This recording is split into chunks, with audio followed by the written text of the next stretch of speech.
Topic 9.2. Objective. I know how to use area models to write equivalent fractions. Today I will learn how to use models in simplest form. Pause the video now while you write this in your math spiral. Let's review. What is an equivalent fraction for 1/5?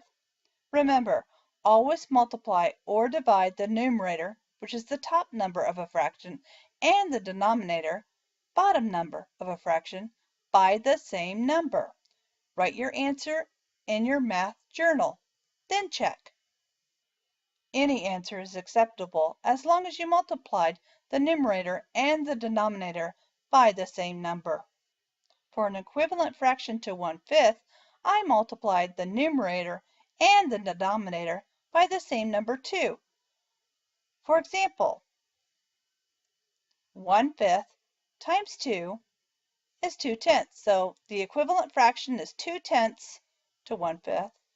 And I just took both of these and multiplied them both by 2.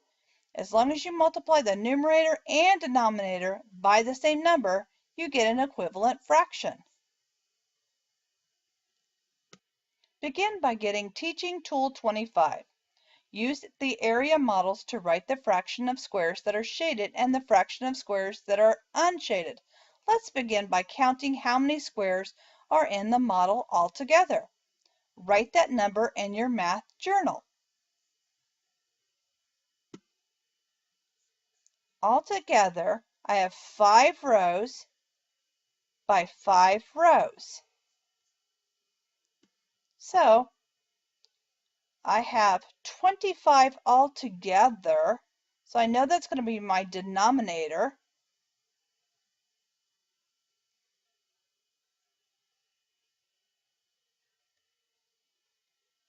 For both. So I'm going to go ahead and put that down. You should write it in your math spiral as well as put it right here.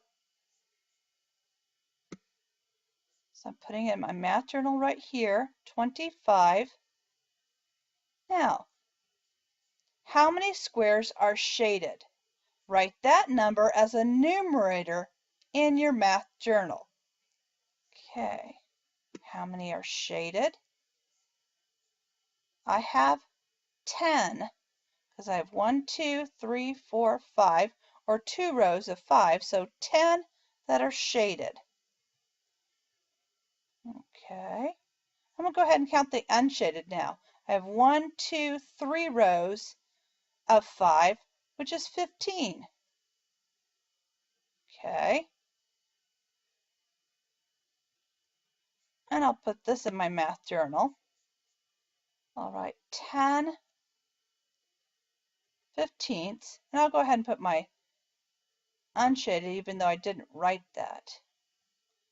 So 15 unshaded of 25. And notice 10 plus 15 gives me 25, so I know I got it right. How many rows are in the model altogether? And then write that number in your math journal as a denominator. Okay, so go back to this. How many rows was 1, 2, 3, 4, 5 rows? So as a denominator, if I did it here on the shaded, of course I'll do it on the unshaded. There's 5. Okay, now, how many are shaded of the rows? I know that's the next question. Okay, shaded. 1, 2 rows are shaded. And 3 rows are unshaded. Okay. How many rows are shaded, which I said, write that number in your math journal as a numerator. I did. What new fraction did you write to show the fraction of number of rows shaded out of total number? And then it wants me to find out if it's an equivalent fraction. How do I do that? Let's see. I go back here. Is there a number, and I know it's going to be division because I have the bigger numbers here, so something that divides to makes this 5. I think I know. write it in your journal, and then come back and look and see if I've written the same thing.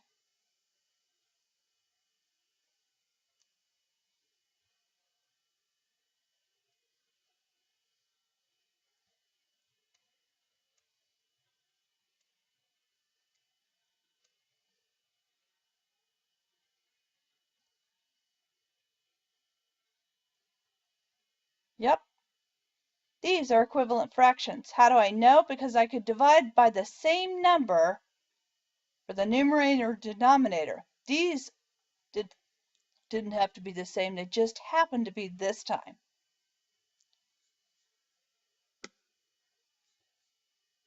Let's see what it says here. Yep, found the same thing. They are equivalent fractions. Write this down if you don't have it in your math spiral. Are there other ways you can express the same fraction using a different numerator and a different denominator? Write them in your math journal. For example, if I use the number 4 as the numerator, then I would use the number 4 as the denominator. And if I had a different denominator, for example, maybe 100, then I would use a numerator of 100. So sure, I could make all kinds of different equivalent fractions. Pause the video now and make equivalent fractions, and then check your answer. Because we started with the littlest that you could go, okay, we had to multiply. We couldn't divide. So I multiplied by the smallest numbers so that I could work easily with my answers. These are equivalent fractions because the numerator and the denominator were multiplied with the same number.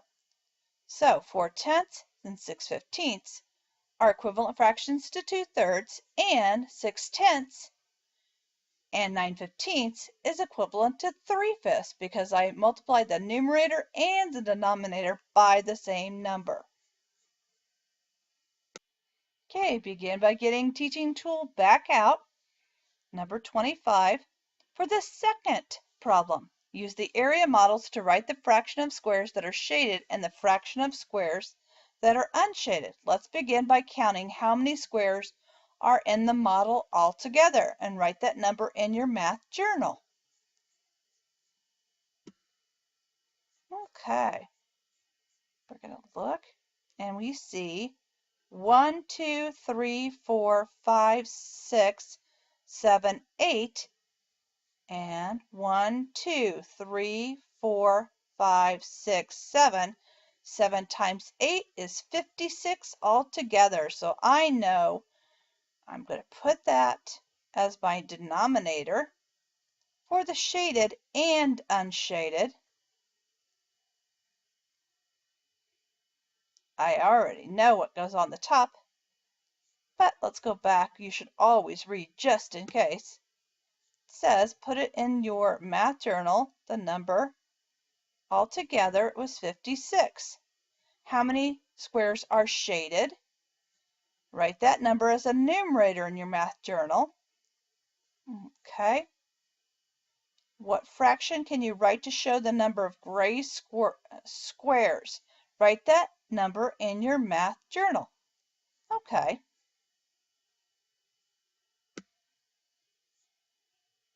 I wrote 56 that were shaded altogether. So now I'm going to count altogether how many are shaded of the gray squares. I have 1. Okay, I already counted. This was 8. And I have how many rows? 4. So 4 times 8 is 32.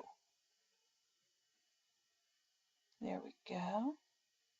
Then how many are unshaded? I have 1, 2, 3 rows of 8, so that's 24. And if I did it right, 32 and 24 should give me 56, which it does. So I know it's right. Now, I know it's going to ask me how many rows, but I better go back to make sure. How many rows are in the model altogether? Write that number in your math journal as a denominator. Go ahead and fill this in. I had 32, 56. This is in my math spiral. And 24, 56.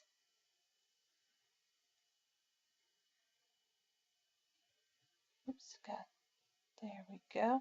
Now I'm going back to count the rows. Oops, wrong one. There we go. Okay, so rows all together. All right, let's lower this down. 1, 2, 3, 4, 5, 6, 7. That's right, 7. So 7 rows all together. Now, how many are shaded? Well, I can see 4. And how many are unshaded is 3. All right, now I know because this is a big number and this is small that it's going to be division. Is there a number that's the same that I could divide 32 and 56 by to get 4/7? 32 to get to 4, 56 to get to 7. I think I know. Please write it down, pause the video now, then check. I got 8. Yep, it works. So these are equivalent fractions, 4/7 and 3/7. Let's try one more. Let's try reducing fractions to simplest form or lowest terms. Start with a fraction, 24/48. Now divide both numbers by the same number. Always try the numerator first. Ask yourself, can I divide 24 and 48 by the same number? Now write this in your math journal and divide both the numerator and the denominator by the same number, then check. Make sure it's in lowest form. If you can divide it down again by the same number, please do so.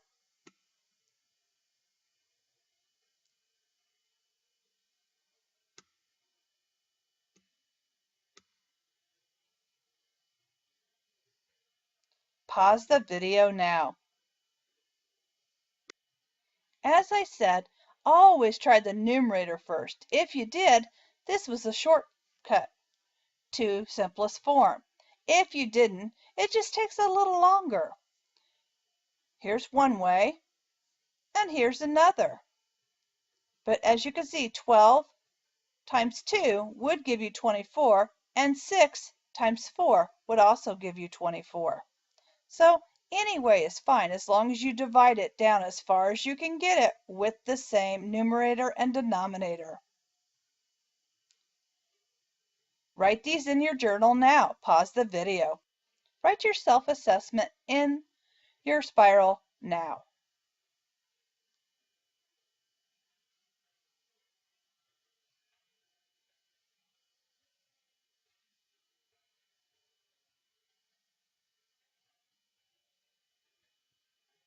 Pause the video if you need to.